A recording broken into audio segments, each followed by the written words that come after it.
So then, this is something that I'm always fascinated by, is kind of the role of everybody in the band. You know, I've talked about this a lot, where with a violin player, I feel like my role is color.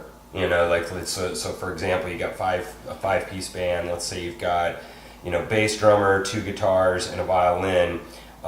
We've got 3 full guys to do this hold it down kind of thing you're talking about, right? Especially with a rhythm guitar sort of added to that a little bit. Yeah. And then we've got these other 2 guys that are idea of adding color. That doesn't mean the other 3 can't help with that too, because that's what you're Right. talking about. Sure. But I guess so you're talking a little bit about texture wise. What is your idea of like how much those 3 should be playing?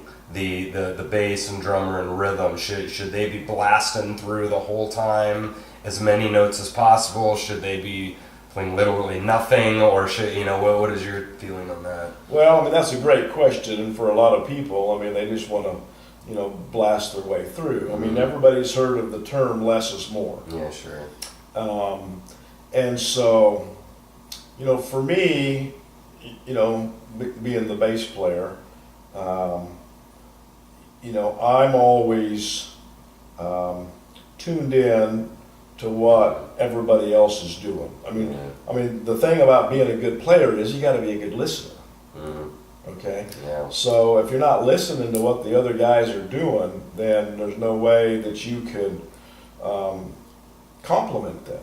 You can't accompany. So when you're playing a lead, you know, I'm digging what you're doing, and I'm giving you. I'm trying to not just give you, but I'm trying to create the space for you to do your thing. Yeah. You know, and you know, maybe embellish it a little bit, and you know, put some dressing on it and make it interesting, but not overshadow and not clutter up the space so what you're doing gets lost. Yeah. Because my job as the bass player is to make you shine. Yeah. Yeah.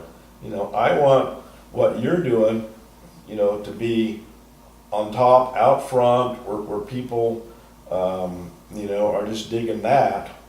And they're not going to know what I'm doing in the background to kind of set the stage, because, okay, now here's Rob coming, and so I'm, you know, it's kind of like, you know, I'm bringing the lights down and the spotlight's coming on you, but you do all that musically.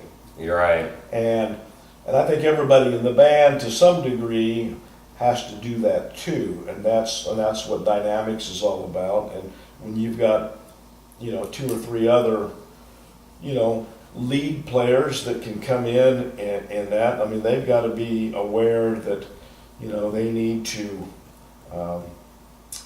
you know, come down or you know, play much less for sure. And that their role is to complement whoever's taking the lead at the same time. And so it's a tricky deal. Not everybody gets that. Definitely not everybody gets that. Most people don't get that. Yeah.